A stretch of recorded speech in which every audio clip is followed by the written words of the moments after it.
आपण जर या अखंड हिंदुस्थानाचा इतिहास पाहिला तर आपल्याला थक्क करून सोडणाऱ्या हजारो लाखो गौरवगाथा आपल्याला सुवर्ण अक्षरांनी लिहिलेल्या सापडतील. सम्राट पृथ्वीराज चौहान, महाराणा प्रताप, छत्रपती शिवाजी महाराज, छत्रपती संभाजी महाराज यांसारखे अनेक पराक्रमी वीरपुत्र या भारत मातेला लाभले. त्यांच्याच पराक्रमाने इतिहास घडला आणि इतिहासाने आपला आजचा वर्तमान. त्यामुळेच त्यांचा इतिहास आजही महत्त्वाचा. आणि मित्रांनो, एक गोष्ट नेहमी लक्षात ठेवा, हिस्ट्री रिपीट इटसेल्फ. म्हणजेच इतिहासाची पुनरावृत्ती ही होते आणि ती होतच राहणार आहे.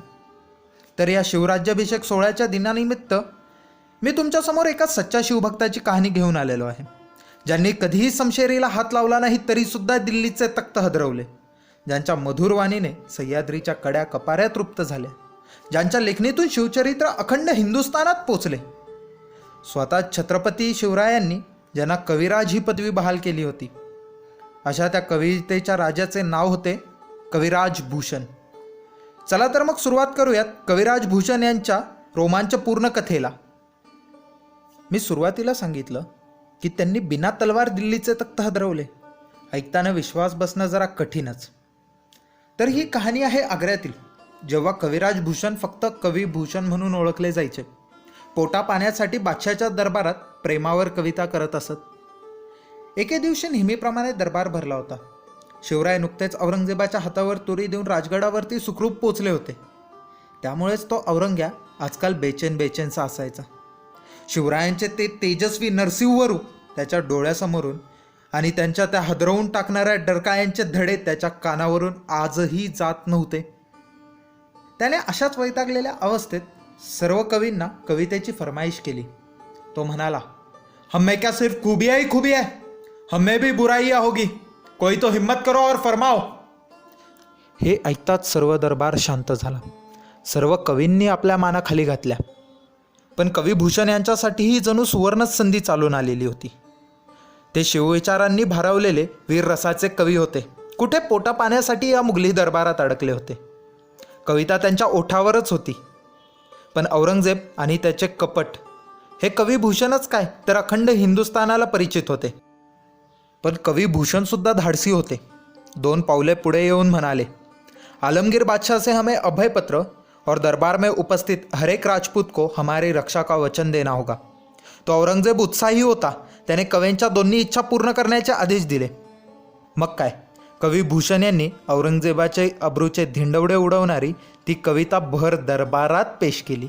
आणि ती कविता होती, कबके की ठोर बाप बादशाह शाहजहां, ताको कैद कियो मानो मक्के में आग लगाई है, बड़े भाई दारावा को पकड़ के कैद कियो, मेहरऊ नहीं माको जायो सगो भाई है, बंधु तो मुराद अबश बात चुके करीबे को, बिचके कुरान खुदा की कसम खाई है, भूषण सुकवी कहे सुने औरंगजेब, भूषण सुकवी कहे सुने औरंगजेब, ऐते काम किने तूने पातसाई पाई है, ऐते काम किने तूने पातसाई पाई है, हाथ तस बिसलिए प्रातो उठे बदंगी को, आपत ही कपट रूपी कपट सुजवे के, अगरे में जाए दारा चुको में चुना लियो, छत्र ही छिना लियो मानो मरे बुढ़े बाप के, किन्नो है सगो तो घात सोमे नहीं कहो, पिल पे जुरायो चार चुघल गपके, भूषण भनत छर छिंदी मती मंद महा, सोसो चुहे खाईके बिलारी बैठी तपके, सोसो चुहे खाईके बिलारी बैठी तपके.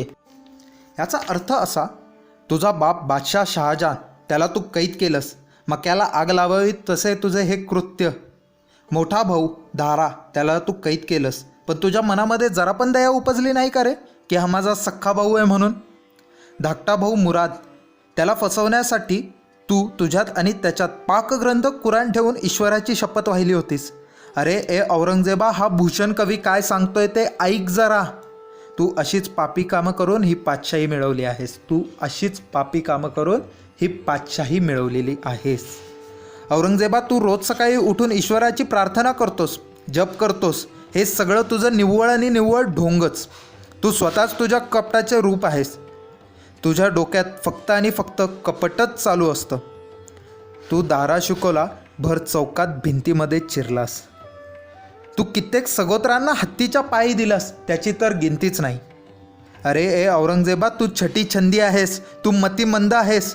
100 उंदरं खाऊन तपश्चर्या करायला बसलेल्या त्या मांजरासारखा तिथं वर जाऊन बसलेला आहेस. असं काहीसं अनोखं धाडस करून त्या कपटी औरंगजेबाचा अहंकार कविभूषण यांनी भर दरबारात पायाखाली चिरडून टाकला. हे शब्द ऐकताच त्याची तळपायाची आग मस्तकास पोहोचली.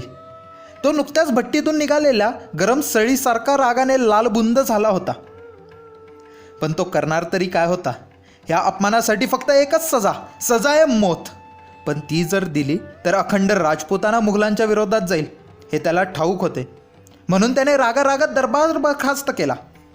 पण अजूनही त्याच्या डोक्यात फक्त कपटही शिजत होते हे राजपूतसुद्धा जाणून होते.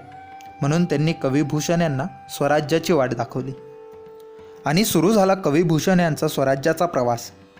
ही कविभूषणांचे जीवन बदलून टाकणारीच वाटचाल होती. याच वाटेवरती त्यांनी छत्रपती शिवरायांचे थोरवे गाणारी पहिली ब्रजभाषेतील कविता लिहिली आणि ठरवले की ही कविता ते सर्वप्रथम छत्रपती शिवरायांनाच ऐकवणार.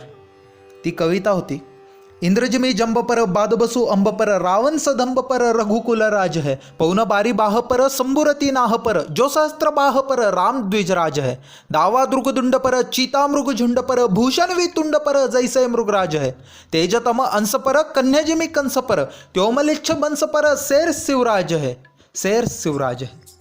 ह्या कवितेचा अर्थ कविभूषण आणि शिवरायांची भेट झाली तर ती कशी झाली, त्यांनी ती कविता प्रथम शिवरायांनाच ऐकवली का, ह्या सगळ्यासाठी पुढचा भाग नक्की बघा. धन्यवाद.